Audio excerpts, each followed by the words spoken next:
사오셨으니까 초코우유도 드시고. 자, 우선 창세기 14장을 펴 놓으시고요.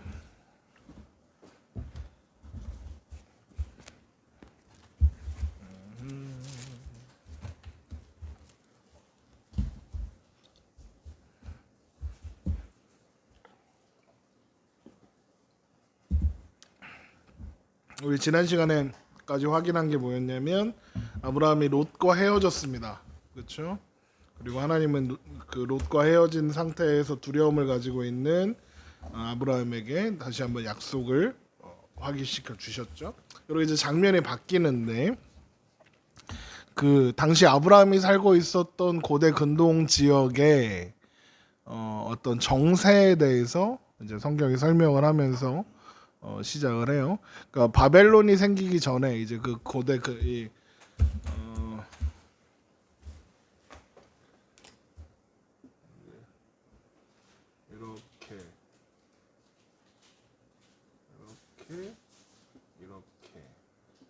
이렇게 있거든요. 여기 애굽이고 이게 시내반도고 이제 여기 아라비아고 여기가 이제 가나안인데 바벨론이 여기란 말이죠.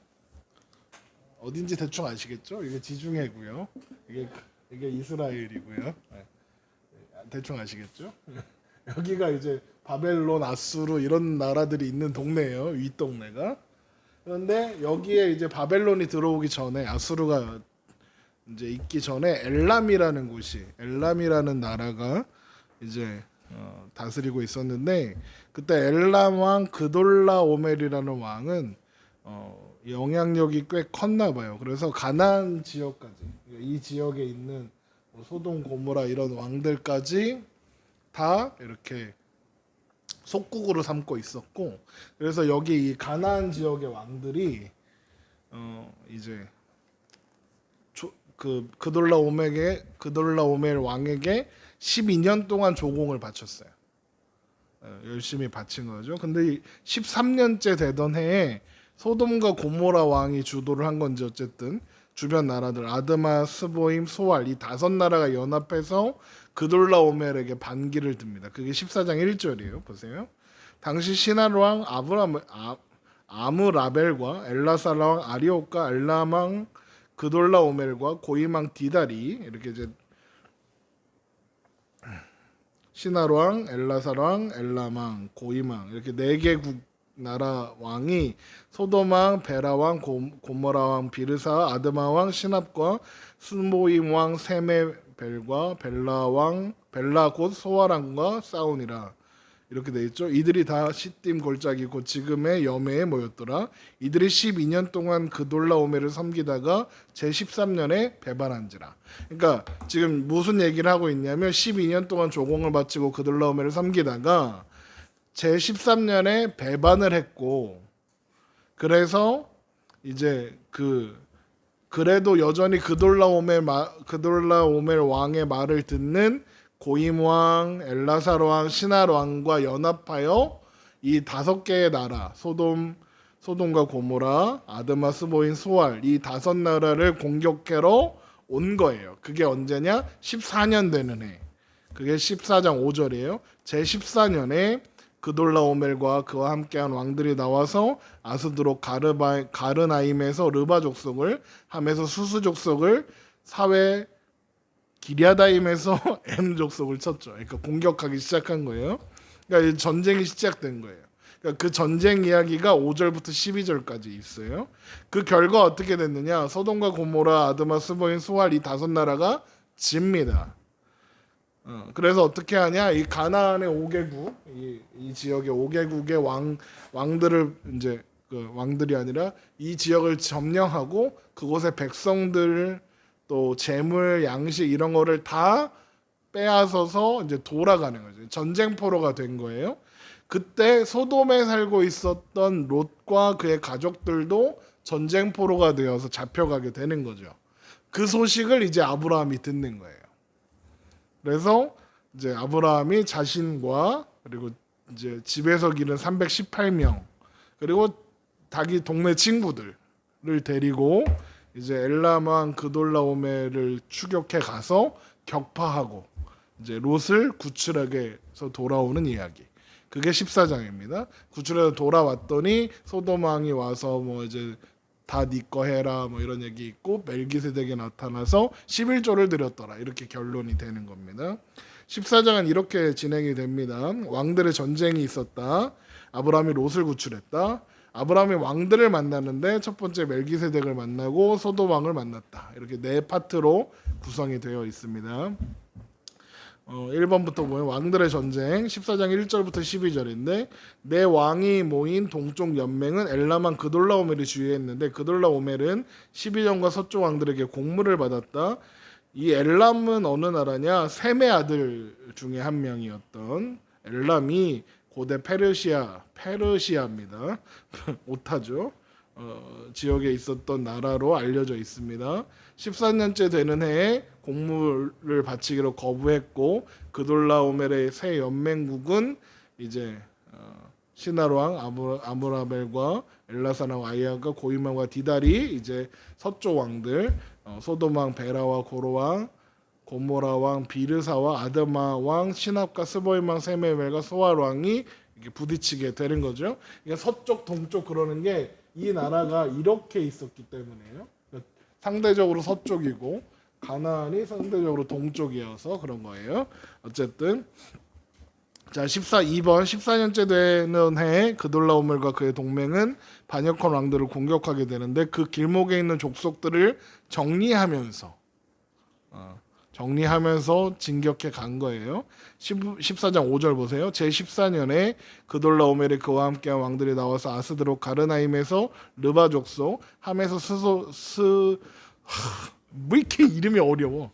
수스 족속, 사회 기랴다임에서 엠 족속, 호리 족속을 그 산 세일에서 쳐서 광야 근방 엘바란까지 이르렀으며 그들이 돌이켜 엠미스밭 곧 가데스에 이르러 아멜렉 족속의 온 땅과 하사손 다말에 사는 아모리 족속을 치냐. 이게 무슨 말이냐면 여기로 공격해오는 길목에 이제 여러 족속들이 살고 있었을 거 아니에요?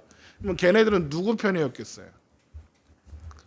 가나안의 왕들의 편이었겠죠. 가까운 데 있는 사람들이니까.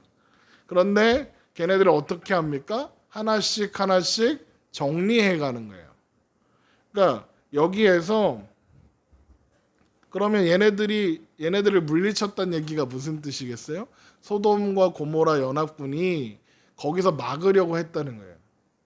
근데 막을 수가 없어서 계속 밀려서 어디까지 왔냐? 시딤 골짜기까지 옵니다. 14장 8절 보세요. 소돔왕과 고모라왕과 아드마왕과 스보임왕과 벨라왕 곧 소알왕이 나와서 시딤 골짜기에서 그들과 전쟁을 하기 위해 진을 쳤더니 엘람왕 그돌라오멜과 고임왕 디달과 시나르왕 아므라벨과 엘라사왕 아리옥 내 왕이 곧 그 다솔왕과 맞서니라. 시딤 골짜기에는 역청구더기가 많은지라 소돔 왕과 고모라 왕이 달아날 때에 그들이 거기 빠지고 그 나머지는 산으로 도망했죠. 그러니까 일전을 치렀죠. 3번 보세요. 서쪽 왕들은 시딤 골짜기에서 최후의 일전을 치르게 되지만 전장의 시딤 골짜기는 역청구더기가 역청이 뭔지 아시죠? 역청이 뭐냐면 샘처럼 솟아난 그러니까 그 고대 근동 지역에는 석유가 나잖아요. 그런데 우리나라는 뚫으면 지하수가 나오잖아요. 그런 것처럼 거기도 근데 이제 그 뚫지 않아도 이렇게 지하수가 모여 있는 옹달샘 같은 게 있잖아요. 우리나라도. 그러니까 이 지역은 기름이 이렇게 지하수처럼 뽕뽕 솟아 나와서 기름이 고여 있는 거예요. 그걸 이제 그러니까 그 석유 원유가 있는 거예요. 원유가 그런데 원유가 이제 그냥 그렇게 있으면 어떤 느낌이면 끈적끈적하고 막 이렇잖아요. 그래서 그걸 뭐 했었냐면 이걸 끓여가지고 그 접착제로 많이 썼거든요. 그러니까 역청이라는 게 뭐냐면 이제 그 나무와 나무를 붙여놓고 그 사이에 바르면 이게 방수도 되고 이제 이렇게 접착도 되고 이러는 거예요. 그런데 그런 구덩이가 그런 샘들이 많은 동네인 거죠. 퍼다가 그러니까 얼마나 축복받은 땅이야. 퍼다가 기름 만들어 쓰면 돼. 어쨌든 근데 그게 전쟁할 때는 그 구덩이가 결코 좋지 않아요. 왜냐하면 행군에 방해가 되고요. 끈적끈적하고 그리고 발 들어가면 이제 늪과 같은 현상이 일어나겠죠. 그러니까 싸우기에 좋지 않아요. 그러니까 자꾸 거기에 빠지면 어떻게 되겠어요? 갯벌에 빠졌다 생각하면 돼요. 갯벌에 빠지면 적군이 서들어 막 잡으러 오는데 도망가지를 못하는 거죠. 그러니까 그래갖고 다 잡히는 거죠. 그런데 누구만 빠졌냐? 소돔왕과 고모라 왕이 역청 구덩이에 빠진 거예요. 도망 못 가고 잡히는 겁니다. 그러니까 나머지 왕들 이제 아드마 왕, 스보임 왕, 소아랑은 가까운 산으로 도망을 갔다 이렇게 돼 있잖아요. 이 가까운 산이 어디냐면 나중에 이제 롯이 그 소돔과 고모라 멸망할 때 산으로 도망가거든요. 고산이라고 해요. 어쨌든 그러니까 어떻게 됩니까? 14장 11절 내 왕이 소돔과 고모라 모든 재물과 양식을 빼앗아 가고 소돔에 거주하는 아브라함 조카 롯도 사로잡고 그 재물까지 노력하여 갔더라. 그러니까 다 이제 다 잡혀가는 거고 롯도 잡혀가는 거죠. 그러니까 어떻게 됩니까? 아브라함의 소식이 전해지는 거죠. 사람 아브라함에게 알리니 그때 아브라함이 아모리 족속 마므레 상수리 숲을 근처에 거주하였더라. 마므레는 에스골의 형제요 또 아넬의 형제라. 그들은 아브라함과 동맹한 사람들이었더라. 이렇게 돼 있죠. 그러니까 이 소식을 들은 아브라함이 이제 주변 사람들 이제 소식을 들었고 그리고 그 주변에 누가 살고 있었는지 알려주고 그리고 나서 14절에 아브라함이 그의 조카 사로잡음을 14절 보세요. 아브라함이 그의 조카가 318명을 거느리고 단까지 쫓아가죠. 그렇죠? 그러니까 이제 그리고 나서 이 엘라만 그돌라오메가 그 동맹군을 격파하고 롯을 구출해냅니다. 318명이에요. 얘네는 군대가 아니죠. 집에서 길리운 자들이에요. 집에서 길리웠다는 건 뭐 얘네들 직업이 뭐라는 거죠?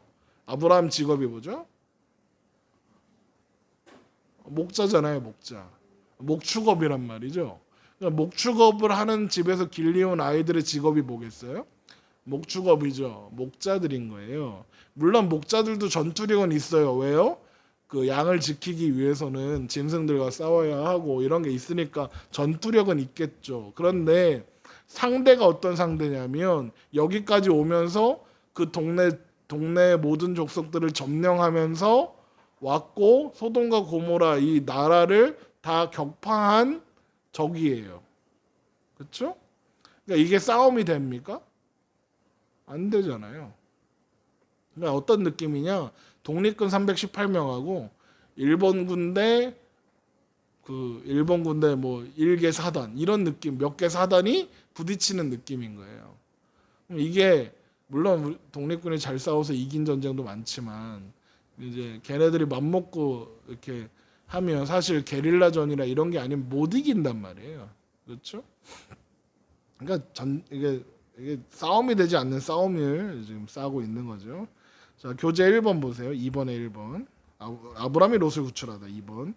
소돔에 거주하면서 소돔인에게 동조했던 롯과는 달리 아브라함은 마므레에게 살고 있었다. 거기서 아브라함은 마므레와 그의 친족들과 동맹을 맺고 살고 있었죠. 아브라함을 가리켜 뭐라고 하냐면 히브리 사람 아브라함 이렇게 돼 있죠. 히브리 사람. 히브리라는 단어가 뭐냐면 건너온 사람이란 뜻이에요. 이해돼요? 히브리. 그러니까 이스라엘 사람들은 히브리인 이렇게 말한단 말이에요. 근데 히브리라는 뜻이 뭐냐면 건너왔다는 뜻이에요. 그러니까 아브라함이 건너왔죠. 그렇죠? 어디서 건너왔죠? 메소포타미아, 갈대아 우르에서 건너왔잖아요. 가나안으로. 건너온 사람이에요. 그렇죠? 그런데 하나님이 자신을 소개할 때 뭐라고 하냐면 히브리인의 하나님이다라고 하세요. 그러면 이게 단순히 아브라함의 후손들, 이스라엘 족속들의 하나님이다라는 뜻이 아니라 히브리 건너온 모든 사람들의 하나님이다. 뭐 어디서 어디로 건너오는 거예요? 세상을 상징하는 갈대아 우르에서 하나님의 백성들의 거주지를 상징하는 하나님의 약속의 땅을 상징하는 이스라엘 민족이라는 뜻 이전에 히브리인들은 건너온 모든 사람들이니까 우리들도 똑같이 히브리인인 거예요. 따지자면 우리도 세상에서 건너왔죠. 하나님의 약속의 나라로. 그러니까 우리도 히브리인이다.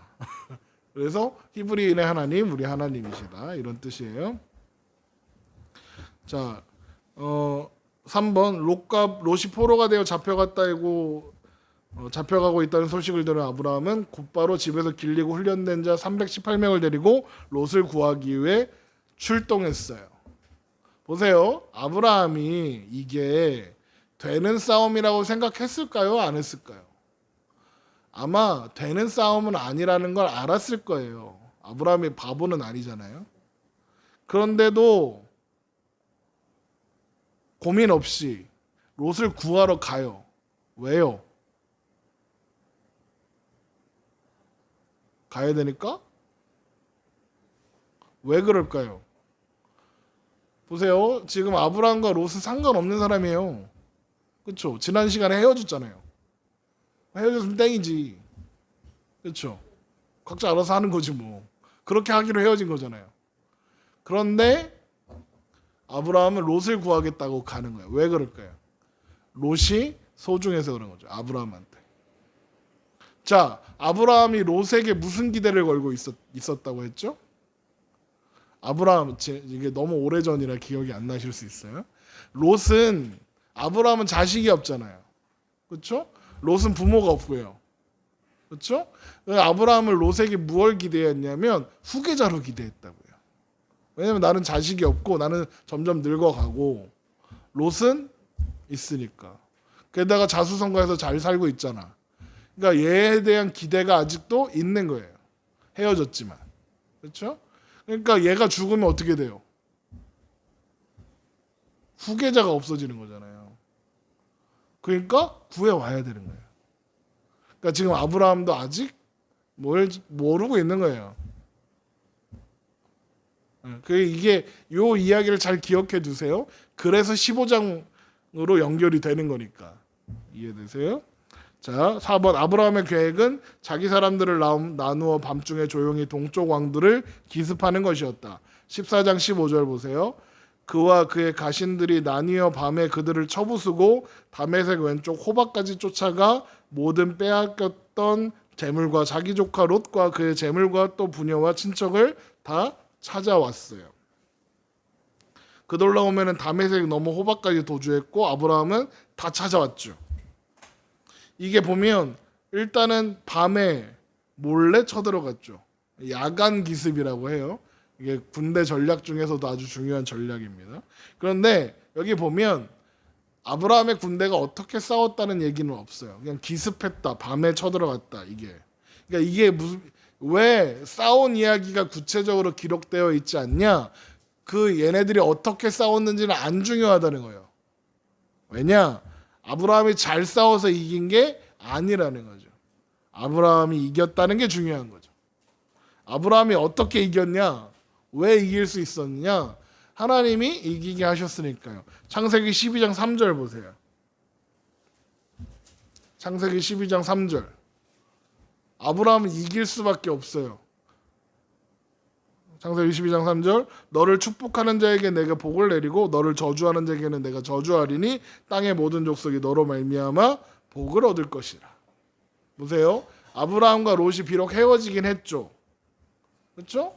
근데 아브라함에게 롯은 소중한 사람이에요. 그리고 나중에 소돔과 고모라가 멸망할 때도 롯은 살아나요. 왜요? 아브라함 때문에 살아나요. 롯이. 하나님이 아브라함을 생각하사 롯을 구해주시기로 하세요. 그러니까 무슨 말이냐? 롯을 건드리는 건 누굴 건드리는 거예요? 아브라함을 건드리는 거예요. 그러니까 아브라함을 건드리면 누굴 건드리는 거예요? 하나님을 건드리는 거죠. 그러니까 걔네들은 질 수밖에 없는 거예요. 318명이 아니라 3명이 갔어도 이겨요. 하나님이 하시니까.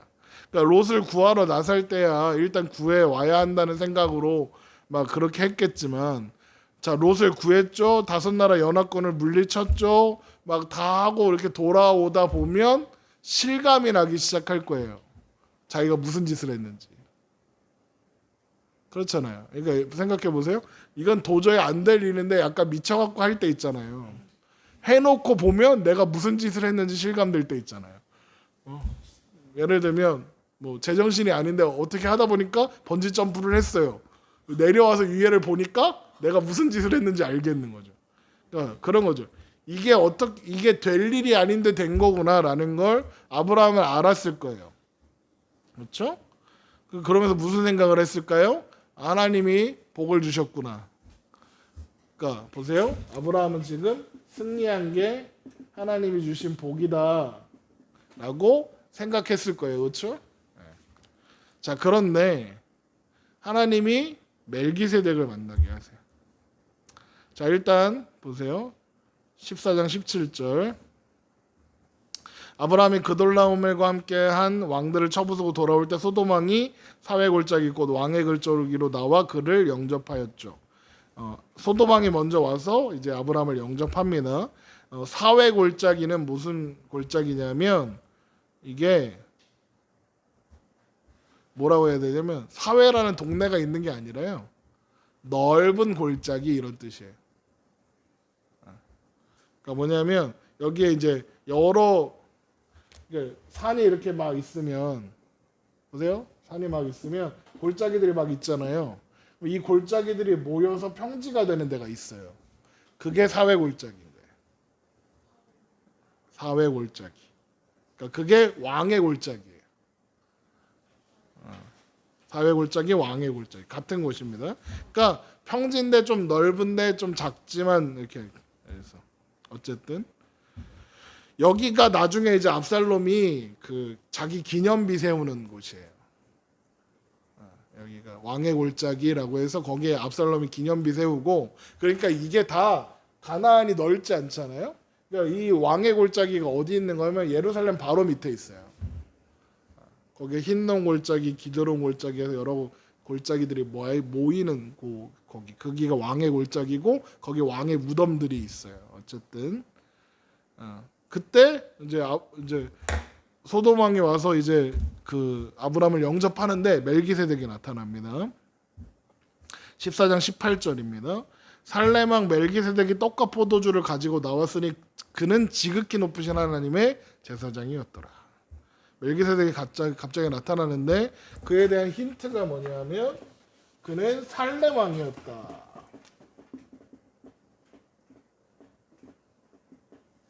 살렘 왕이었다. 그리고 하나님의 제사장이었다. 이게 두 가지 정보가 주어졌죠. 그러니까 멜기세덱이란 말이 뭐냐면 의의 왕이다 이런 뜻이에요. 그리고 살렘은 샬롬의 왕 이런 뜻이에요. 샬롬이 뭐죠? 평화, 평강이잖아요. 평강의 왕이라는 뜻이에요. 그걸 어떻게 알아요? 히브리서 7장 2절 보세요. 히브리서 7장 2절.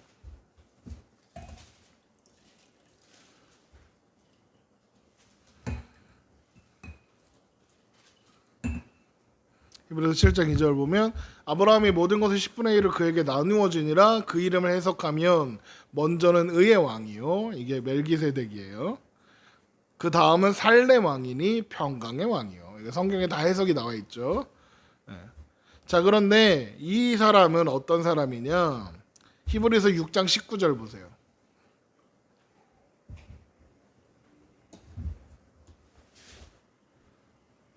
히브리서 6장 19절.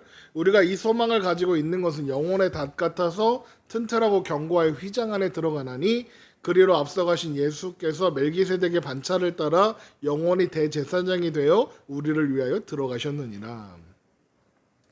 이 멜기세덱을 예수님과 연결을 하죠. 그건 조금 이따가 확인해 보고요. 여기에서 처음으로 창세기 성경을 통틀어 이제 창세기 성경 처음이니까 처음으로 제사장이란 말이 나왔어요. 그러니까 그리고 창세기 전체에서 유일하게 제사장이 주는 축복이에요. 멜기세덱이 축복을 하는데 창세기 전체에서 제사장이 축복하는 유일한 장면입니다. 자, 멜기세덱이 떡과 포도주를 가지고 나왔죠. 이 떡과 포도주 하면 뭐가 생각납니까? 성찬식 생각나잖아요. 성만찬. 이게 나중에 이제 이스라엘의 예배와도 연결이 되고요. 그리고 성만찬의 중요한 상징이기도 하죠. 우리 그거 다 압니다. 멜기세덱의 살렘은 예루살렘이라고 추정을 합니다. 이해되죠? 멜기세덱은 예수님을 예표하는 인물이다 이렇게 얘기했잖아요. 히브리서 2장 17절을 보세요. 히브리서 2장 17절. 거기 보면 그러므로 그가 범사의 형제들과 같이 되심에 마땅하도다. 이는 하나님의 일에 자비하시고 신실한 대제사장이 되어 백성의 죄를 속량하려 하심이라. 그가 시험을 받아 고난을 당하였은즉 시험 받은 자들을 능히 도우실 수 있느니라. 여기서 일단 예수님을 대제사장이라고 합니다. 이거 히브리서 성경 공부하신 분들은 대충 아실 거예요. 그런데 또 히브리서 4장에도 가보세요. 히브리서 4장 14절. 거기에도 그러므로 우리에게 큰 대제사장이 계시니 승천하시니 곧 하나님의 아들 예수시라. 우리가 믿는 도리를 굳게 붙잡을지어다. 15절.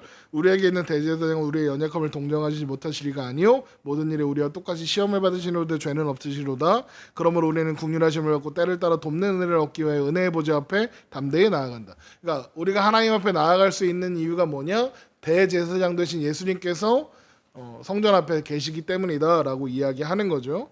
자, 이제 그런데 이 대제사장이 어디로부터 예수님이 왜 대제사장이냐? 라는 이야기를 하려고 이제 하는 거예요. 히브리서가. 왜냐하면 제사장은 어느 지파죠? 레위 지파란 말이에요. 자, 예수님은 어느 지파죠? 어느 지파에서 나셨죠? 예수님은 누구의 후손이죠? 다윗의 후손이죠. 다윗은 어느 지파죠? 몰라요? 사무엘을 그렇게 많이 들었는데 다윗은 유다 지파란 말이죠. 예수님의 지파는 유다 지파예요. 그렇죠? 그런데 유다 지파는 제사장이 될 수 있어요, 없어요? 없잖아요. 왜요? 레위 지파가 아니니까요. 그렇죠? 그런데 그러면 이제 사람들이 예수님이 자꾸 대제사장이라고 하니까 사람들이 뭐라 그럴까요? 야, 유다 지파인데 어떻게 대제사장이 돼? 라고 물어볼 거 아닙니까? 그랬더니 히브리서 저자가 대답하는 거예요. 아니, 레위 지파에서 나오는 대제사장 말고 다른 대제사장이 있어. 그 얘기를 하고 싶겠죠? 히브리서 5장 7절입니다.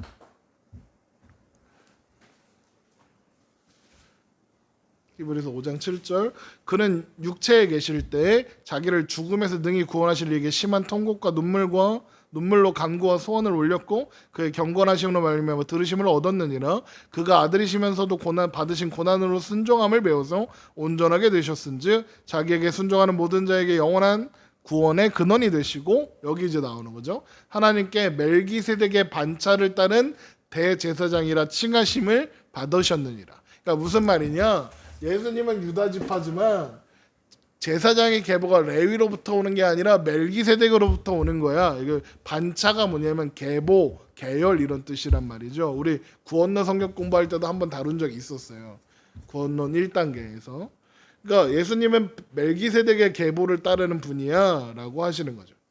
그러면서 히브리서 6장에도 우리가 이 소망을 가지고 있는 것은 영혼의 닭 같아서 튼튼하여 건고하고 휘장 안에 들어가나니 6장 20절. 그리로 앞서가신 예수께서 멜기세덱의 반차를 따라 영원히 대제사장이 되어 우리를 위하여 들어가셨느니라. 그렇죠? 그러면서 이거를 히브리서가 계속 설명을 해요. 그러면 히브리서 7장 3절 보세요. 이게 멜기세덱에 대한 7장이 멜기세덱을 이야기하면서 뭐라고 하냐. 7장 3절에 아버지도 없고 어머니도 없고 족보도 없고 시작한 날도 없고 생명의 끝도 없어 하나님의 아들과 닮아서 항상 제사장으로 있느니라. 이게 무슨 말이냐. 닮았다 이 말이 멜기세덱이 예수님이다 이런 뜻이 아니에요. 비슷하다 이런 거죠. 비교해봐라. 그러니까 여기서 멜기세덱 특징이 뭐냐면 성경에 멜기세덱의 정보는 그가 살렘 왕이고 멜기세덱이라는 것밖에 없어요. 그러니까 아버지가 누군지 어머니가 누군지 족보가 어디서 왔는지 어디서 시작됐고 어디서 끝났는지 몰라요. 그렇죠? 그게 하나님의 아들이신 예수님과 닮아 있다는 거죠. 그래서 멜기세덱은 죽었다는 이야기가 없으니까 영원히 제사장으로 있다 이 이야기를 하는 거죠. 특징이 닮았다는 거죠. 그러니까 멜기세덱이 예수님처럼 신적인 존재가 될 수는 없는 거지만 구약도 그런 존재로 안 하지만 멜기세덱의 그 모습과 특징이 예수님과 닮았다. 그러니까 그 뭔가 신비로운 특징이 있다. 그 이야기를 하면서 이제 히브리서는 예수님이 그래서 대제사장이신 거야. 레위 지파가 아닌데도 예수님이 대제사장이 되실 수 있는 거야라는 걸 히브리서가 설명하는 거죠. 그래서 히브리서 성경 공부를 빨리 했으면 좋겠어요. 창세기랑 연결이 됩니다. 자, 그리고 나서 멜기세덱이 나와서 어떻게 합니까? 14장 19절. 그가 아브라함에게 축복하여 이르되 천지의 주제시오 지극히 높으신 하나님이요 아브라함에게 복을 주시옵소서. 너희 대적을 내 손에 붙이신 지극히 높으신 하나님을 찬송하리로다 하매 아브라함이 그 얻은 것에서 10분의 1을 멜기세덱에게 주었더라. 그러니까 멜기세덱이 아브라함을 축복합니다. 그러면서 멜기세덱이 뭐라고 하냐면 천지의 주제 지극히 높으신 하나님 너희 대적을 내 손에 붙이신 분이라고 고백해요. 여기에서 지극히 높으신 하나님이라고 표현된 이게 뭐냐면 엘리온이에요. 제가 하나님의 이름 시리즈 할 때 다뤘던 적이 있습니다. 유튜브에 보시면 있어요. 구독과 좋아요. 엘리온이라는 하나님의 이름은 지극히 높으신 하나님이라는 뜻이고 하나님의 고유 명사이기도 해요. 자, 5번 멜기세덱은 하나님의 이름으로 아브라함을 축복할 뿐 아니라 아브라함과 함께 하시는 하나님의 이름을 높여드렸죠. 이게 무슨 말이냐? 아브라함을 축복하고 아브라함과 함께 하신 하나님을 높여드린다. 이게 뭐냐? 아브라함의 승리의 근원이 하나님이시다라고 고백하는 거예요. 그러니까 여기에서 아브라함이 하나 배우는 게 있어요. 아까 아브라함은 승리한 게 하나님이 주신 복이라고 생각했어요. 그렇죠? 그러니까 자신이 할 수 없는 것을 했으니까 우리도 무슨 생각을 해요? 내가 승승장구하면 복을 받았다 생각하는 거죠. 근데 멜기세덱은 뭐라고 이야기하는 거냐면 승리한 게 복이 아니라는 거죠. 이런 말을 해요. 14장 19절 보세요. 그가 아브라함에게 축복하여 이르되 천지의 주제시오 지극히 높으신 하나님이요 아브라함에게 복을 주옵소서. 그러니까 무슨 말이냐? 아브라함아, 그러니까 이게 하나님한테 하는 기도지만 아브라함한테 무슨 얘기를 하는 거냐? 아브라함아, 네가 이긴 게 복이 아니라 하나님이 너와 함께 하시는 게 복이야라는 이야기를 하시는 거죠. 그러니까 아브라함은 승리한 게 복인 줄 알았는데 멜기세덱은 복을 주세요 그러잖아요. 아브라함은 내가 승리해서 복 받았는 줄 알았더니 멜기세덱은 뭐라 그래요? 복을 주셔야 된다 그래요. 그러니까 네가 생각하는 복이 복이 아니야. 진짜 복이 있어라는 걸 멜기세덱이 말해주는 거죠. 그러니까 어떻게 합니까? 아브라함이 자신이 얻은 것 중에 10분의 1을 11조로 드리죠. 최초로 11조가 등장하는 장면이에요. 아브라함이 11조를 드렸어요. 이것은 아브라함이 멜기세덱이 한 그 고백, 아브라함을 승리케 하신 것이 하나님이시다라는 것을 인정하는 고백인 거예요. 그러니까 멜기세덱은 아브라함에게 더 큰 복을 주려고 오는 거예요. 그렇죠? 아브라함은 승리한 게 복이라고 생각했다 했잖아요. 그런데 아닌 거예요. 하나님은 그게 복이 아니라고 하시는 거죠. 그래서 보세요. 아브라함이 멜기세덱 찾아간 게 아니라 멜기세덱이 아브라함을 찾아간 거잖아요. 그렇죠? 그러면 멜기세덱은 되게 신비로운 왕이잖아요. 그렇죠? 얘를 누가 보내셨을까? 하나님이 보내신 거죠. 그러니까 하나님이 아브라함을 찾아가시는 거예요. 그리고 믿음을 주시는 거죠. 멜기세덱이 찾아와서 진짜 복은 전쟁에 이기고 승리하는 게 복이 아니라 막 부자 되고 그런 게 아니라 진정한 복이 있어. 그 복은 누가 주시는 거야? 하나님이 주시는 거야. 그렇죠? 그래서 그 진짜 복이 뭐냐? 14장 20절 보세요. 너희 대적을 내 손에 붙이신 지극히 높으신 하나님을 찬송할지로다. 그러니까 너희 대적을 너의 손에 붙이신 지극히 높으신 하나님을 찬송할지로다. 그러면 너희 대적은 누굴까요? 아브라함이 쌓은 5나라 연합군일까요? 그렇죠. 일단은 그래요. 그렇잖아요. 그런데 지금 뭔 얘기를 하는 거면 승리가 아브라함이 아니라 하나님의 손에 있다 이걸 선포하는 거죠. 하나님 안에 있는 것이 복이다라는 선포. 그런데 이후에 벌어지는 상황을 보면 이건 뭔가 다른 의미도 있어요. 이후에 다 벌어지는 상황을 보면 아브라함을 찾아온 소돔 왕이 멜기세덱하고 아브라함이 하는 얘기를 듣고 있다가 소돔 왕이 뭐라고 하냐면 지금 되찾은 모든 재물은 당신 거 하세요. 백성들만 데리고 가겠습니다. 그래요. 보세요. 그런데 아브라함이 어떻게 하죠? 거절해요. 왜? 바로 앞에서 만난 멜기세덱과의 대화에서 들은 말씀, 확인한 말씀이 있어요. 그게 뭐예요? 야, 그게 복이 아니야 라는 걸 배웠죠. 세상이 주는 것은 복이 아니야. 진짜 복은 하나님 안에 있는 거야. 하나님이 주시는 것으로 사는 게 진짜 복이야. 그래서 아브라함이 이야기하는 거예요. 네가 주는 거, 소돔 왕이 주는 걸로 부자 안 될 거야. 그런 거죠. 그러니까 멜기세덱이 너의 대적에서 너를 구원하신, 너희 대적을 내 손에 붙이신 지극히 높으신 하나님을 찬송하릴지로다 할 때 이 대적은 뭐냐면 세상이 주는 승리가, 세상이 주는 복이 진짜 복이라고 생각하게 하는 모든 존재들. 우리가 오늘날 우리가 표현하기로는 세상이 우리 대적인 거예요. 세상은 우리에게 세상에서의 성공이, 세상에서의 풍요가, 세상에서의 부요가 복이라고 이야기하는데 멜기세덱은 그게 아니라고 이야기하는 거죠. 그래서 그게 아니니까 그게 맞다고 주장하는 모든 존재가 대적이 되는 거죠. 그러니까 아브라함이 11조를 하는 거예요. 왜 갑자기 11조를 했을까요? 아브라함은 11조를 알았을까요? 그렇죠. 이게 왜 그러냐면 우리는 11조가 기독교에만 있는 거라고 생각해서 그래요.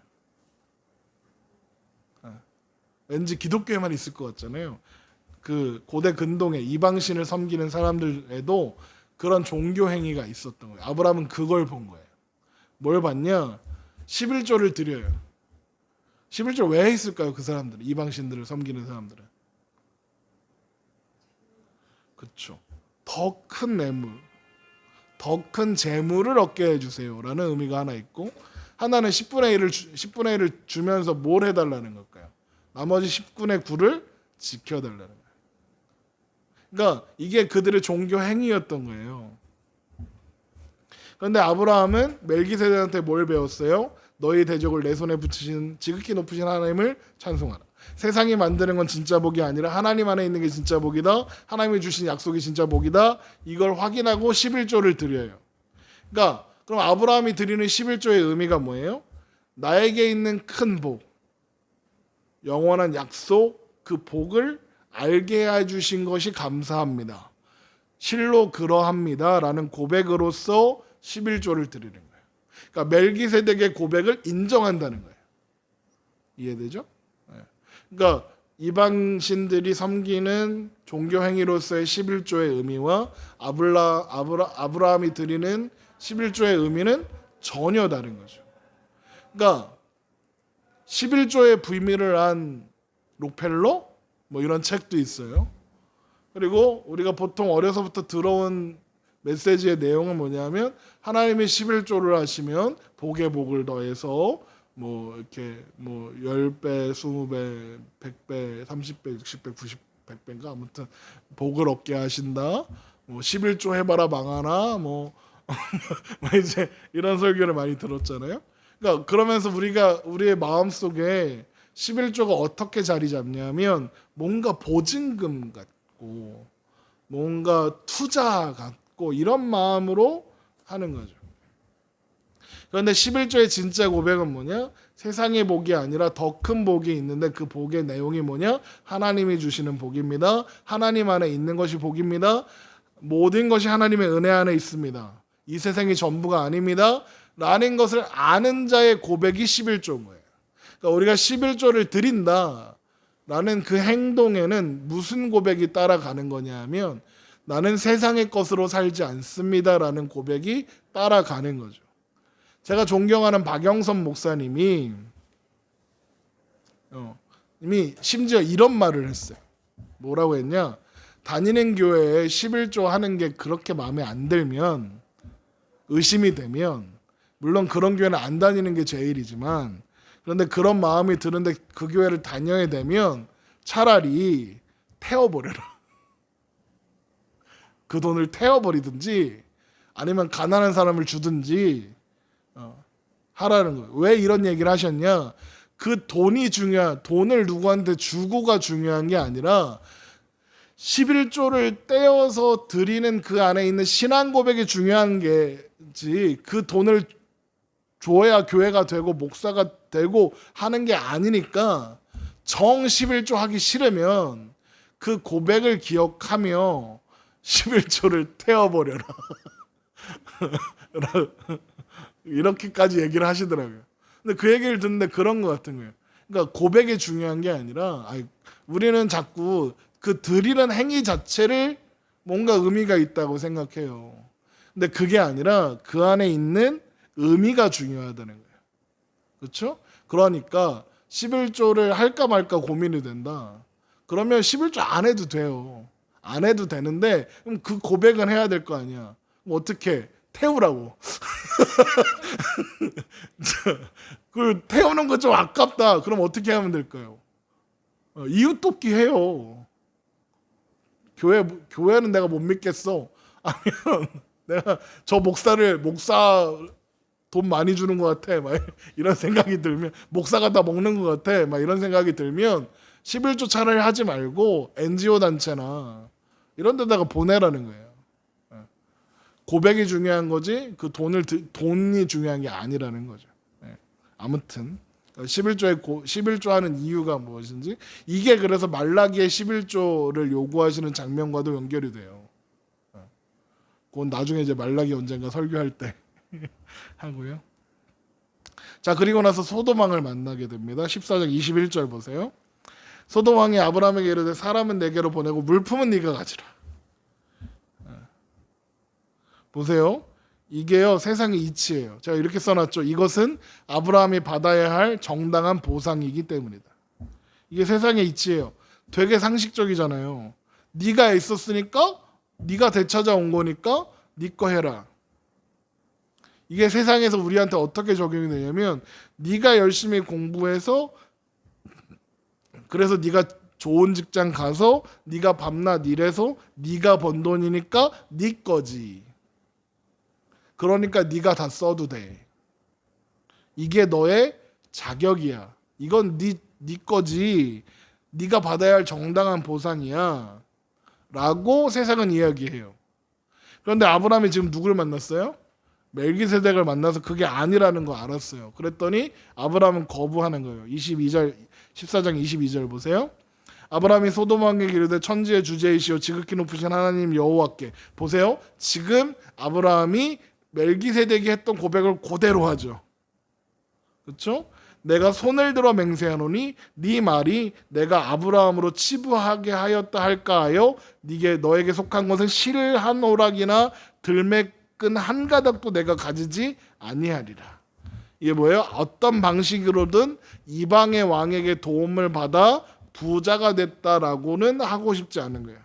왜요? 아브라함을 승리하게 하시는 분, 아브라함에게 복을 주시는 분은 누구다? 하나님밖에 없다 이거예요. 그러니까 멜기세덱이 알려준 거죠. 그러니까 그 말을 그대로 받아서 하는 거예요. 아브라함은 뭘 맹세하는 거냐면, 하나님이 주시는 복으로 살 거야. 네 말이 내가 아브라함을 치부하게 하였다 할까 하여. 이게 아까 멜기세덱의 대적이 하는 말인 거예요. 그러니까 그게 아브라함이 배운 가짜 복의 내용인 거예요. 아브라함이요, 한번 경험했어요. 애굽 왕 바로가 주는 거 받아봤어요. 세상이 주는 복을 받아봤어요. 그랬더니 어떻게 해요? 안 행복해요. 힘든 일만 생겼잖아요. 무슨 일이요? 롯하고 헤어졌잖아요. 롯하고 싸우고. 그래서 이런 고백을 할 수 있게 된 거죠. 이걸 어떻게 알게 됐을까요, 아브라함이? 멜기세덱이 와서 알려줬죠. 누가 알려준 거예요? 하나님이 알려주신 거죠. 여담인데요. 그래서 그리스도인은 늘 겸손해야 돼요. 뭐 안다고 까불면 안 돼요. 왜요? 스스로 깨달은 건 없어요. 하나님이 알게 해주셨으니까 알게 된 거예요. 하나님이 알려주셔서 깨닫게 된 걸, 알게 된 거를 내가 아는 것처럼 하면 안 되는 거예요. 예. 그러니까 성경 공부하고 나서 까불면 안 되는 거죠. 왜? 예. 성경 공부를 가르치는 저도 까불면 안 되는 거죠. 왜요? 제가 깨달았겠어요? 하나님이 알게 해주시는 거죠. 또 여담인데요. 이 사건을 통해서 아브라함은 롯과 정서적으로 분리됩니다. 그러니까 롯에게 기대하던 마음을 접어요. 왜요? 그걸 배웠으니까. 롯이 복이 아니구나. 왜 롯을 그토록 아끼고 목숨을 걸 만큼 중요하게 여겼느냐? 걔가 유일한 상속자였기 때문이었어요. 근데 이 전쟁을 경험하고 멜기세덱과의 대화를 통과하면서 하나님 손에 있는 거구나라는 걸 배우는 거죠. 그래서 롯을 포기하는 거죠. 물론 롯은 조카로서 소중해요. 하지만 후계자는 아니구나. 후계자 안 해도 되는구나. 롯이 후계자일 필요는 없는 거구나라는 걸 배웠죠. 그런데 이제 15장에 가면 문제가 생겨요. 그래서 롯을 포기하고 보니까 더 걱정되는 거예요. 너무 걱정이 되는 거예요. 어떡하지? 애는 없고 마누라는 자꾸 늙어가고 나도 자꾸 늙어가고 그렇게 돼요. 그래서 15장하고 연결이 돼요. 어쨌든 3번 아브라함은 다만 아브라함과 함께 나온 젊은이들 집에서 길리고 훈련된 318명의 식량과 아브라함의 동맹군들 아넬, 에스골, 마므레의 목만을 받아들인다. 이게 무슨 말이냐? 자기가 데려온 318명이 뭘 먹었을 거 아니에요. 그렇죠? 뭘 먹고 이렇게 자기 식량을 썼을 거 아니에요. 그 식량만 줘. 우리가 쓴 거 그만큼만 받는 거죠. 그리고 이제 아넬과 에셀과 마므레 얘네들이 같이 따라왔다는 얘기잖아요. 얘네들은 아브라함은 신앙 고백했으니까 안 받아도 되지만 걔네들은 이렇게 이렇게 되잖아요. 그러니까 얘네들 건 줘 이렇게 되는 거죠.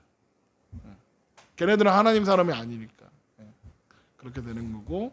그러니까 아브라함은 멜기세덱의 11조를 드려서 아브라함을 승리케 하신 것이 하나님이라는 것을 고백하고 아브라함을 부욕케 하시는 것도 하나님이고 아브라함이 존재하는 것도 하나님 때문이고 그러니까 아브라함이 승리하는 건 전쟁에서 이긴 게 아니라 하나님이 아브라함의 하나님이 되시는 순간 그는 승리할 수밖에 없다. 이걸 보여주는 거죠. 그래서 아브라함에게 일어나는 모든 일들이 아브라함과 상관없이 하나님과 상관없이 하나님이 모르시거나 하나님이 개입하지 않거나 하나님이 편들지 않아서 일어나는 일은 없다. 이거를 보여주는 거죠. 아브라함은 다 하나님 안에 있는 거죠. 우리도 그런 거예요. 아브라함의 모든 순간이 하나님 손 안에 있다는 것을 우리가 안다면 우리 또한 그렇게 된다는 걸 알고 있어야 하는 거죠. 그래서 그 빌립보서 4장 10절에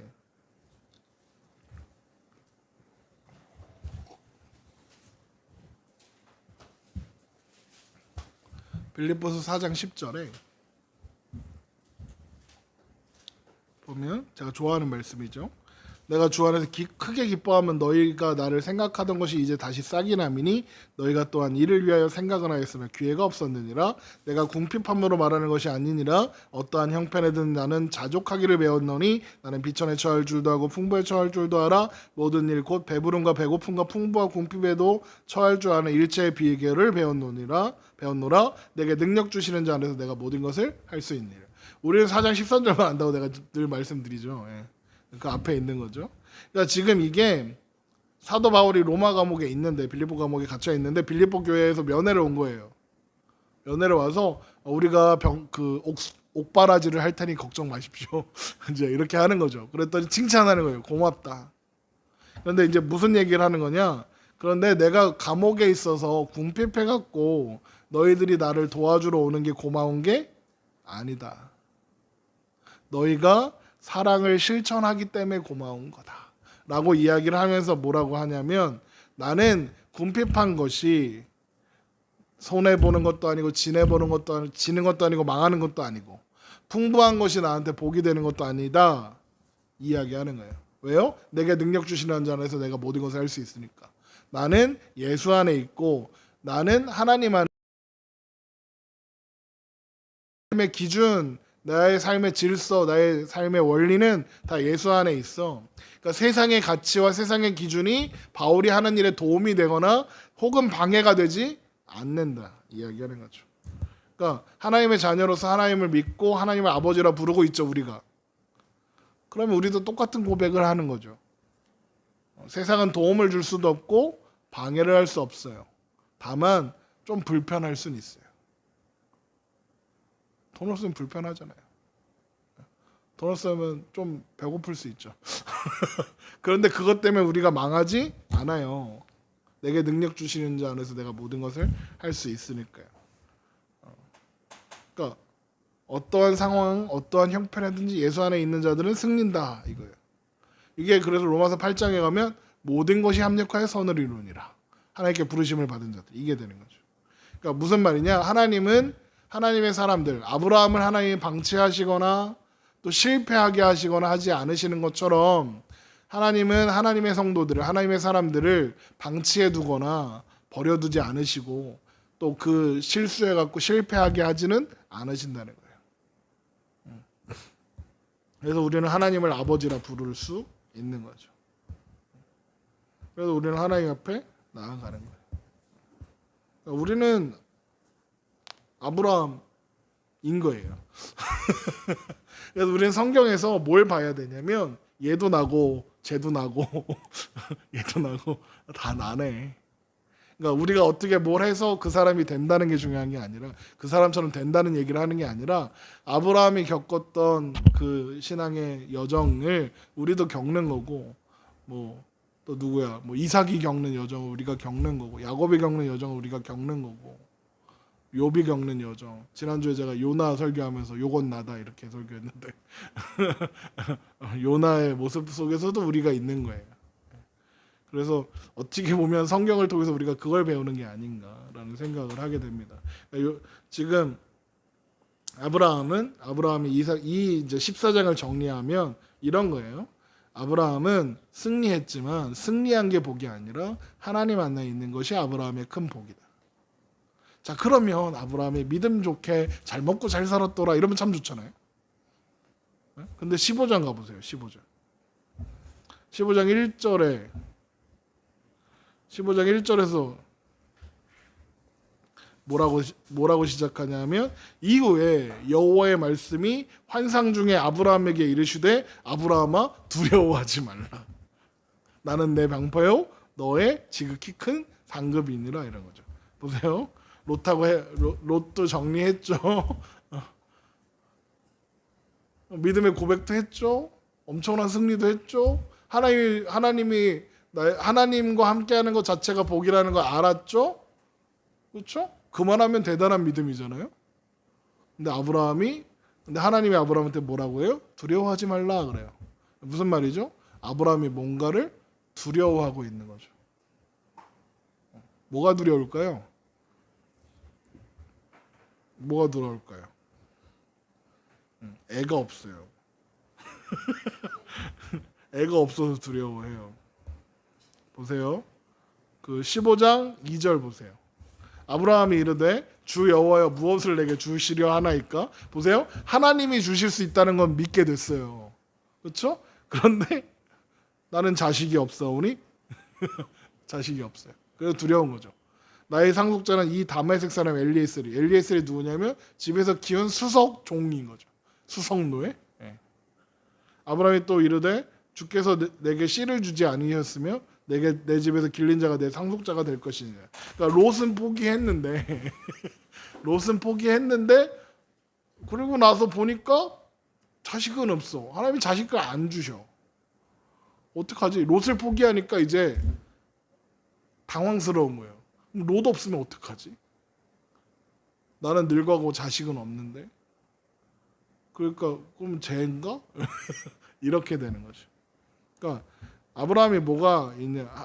하나님께서 아브라함한테 뭘 약속하시는 큰 민족을 이루게 하셨다. 그럼 아브라함한테 뭐가 있어야 돼요? 자식이 있어야 되죠. 근데 자식이 없죠. 아브라함이 무슨 생각할까요? 그 약속을 이루려면 내가 자식을 낳아야 하는데, 근데 자식이 없어. 약속이 허사가 돼. 나는 그 약속을 이룰 수가 없네. 큰일 났네, 망했네, 두려워하는 거죠. 그래서 갈등하는 거예요. 하나님의 약속이 현실로 안 보이니까 자손이 먼지만큼 많겠다고 하겠는데 자식은 한 명도 없고, 그래서 당시 풍습에 따라서 자식이 없으면 종들 중 하나를 택해서 양자로 삼고 상속해주는, 그걸 생각하는 거죠. 그랬더니 하나님이 아니라고 하시는 이야기가 15장에 나오고 하나님이 그 약속을 보증해 주시는 이야기가 15장에 있습니다. 그 이야기는 다음 시간에 살펴보도록 하겠습니다. 15장은 미리 읽어오시고요. 질문 있으시면 하시고